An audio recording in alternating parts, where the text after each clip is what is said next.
We know we have an inflation problem. This morning we were hit with an inflation surge. Look at this. Gas went up 8 cents a night overnight.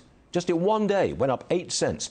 The new national average is $3.73. At this rate, we will hit $4 a gallon for regular gasoline as a national average this month.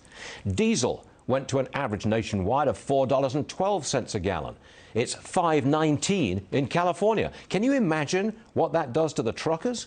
A fill-up costs maybe, what, $100 more now than it did a couple of weeks ago. $100 more. Oil hit its highest level since 2008, $115 a barrel for Texas oil earlier this morning. It gets backed off to 110, but it's still up there. What should Biden do? How many times do we have to say it? Drill, baby, drill. Increase our own production of oil and natural gas. Come on. Raise the supply to moderate the price. Give Americans a break. Inflation is Biden's biggest political problem, so why not tackle it? The Greens won't let him, that's why. Think about that. The climate crowd is happy to make you pay through the nose for their green dreams. The world is screaming for energy, but our policy is held hostage to the whims of the environmentalists. One more thing that we should be doing, spending a lot more on our military. But that's another thing the left will not allow. It's time to pivot the Democrats away from the far left, but America will have to wait till November to do that.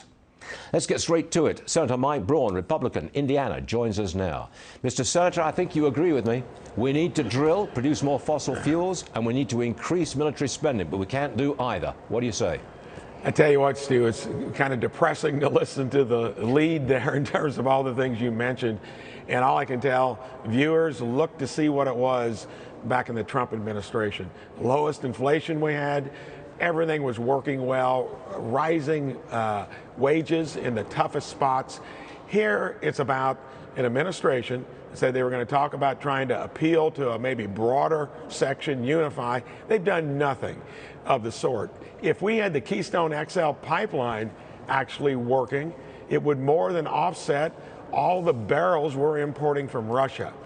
They've done one thing after another to make a bad decision, and I hope it's not with the purpose of trying to just default us into their crazy ideas of the Green New Deal and stuff that we can't afford. But to really understand them, they are enterprisers. They seize the moment.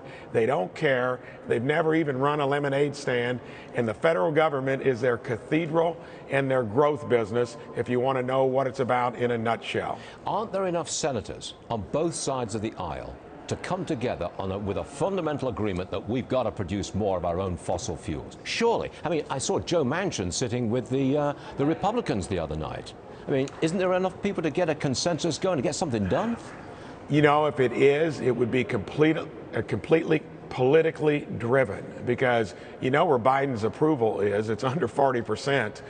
They are going to have a challenge in these midterms. We're going to put a tourniquet on it politically to where they can't do any more damage. We can't really do anything, Stu, though, until January of 25. And then will we as Republicans have the fortitude to undo a lot of this craziness? So, yes, he's got a platter of issues that for us as Republicans, you couldn't wish for more to campaign against. But we can't stop it until we take one of the two chambers back. I think we got a good chance of getting the Senate back now as well. Okay, good stuff. Mr. Senator, always a pleasure. Thanks for being with us, sir. We'll see you again soon. You got it.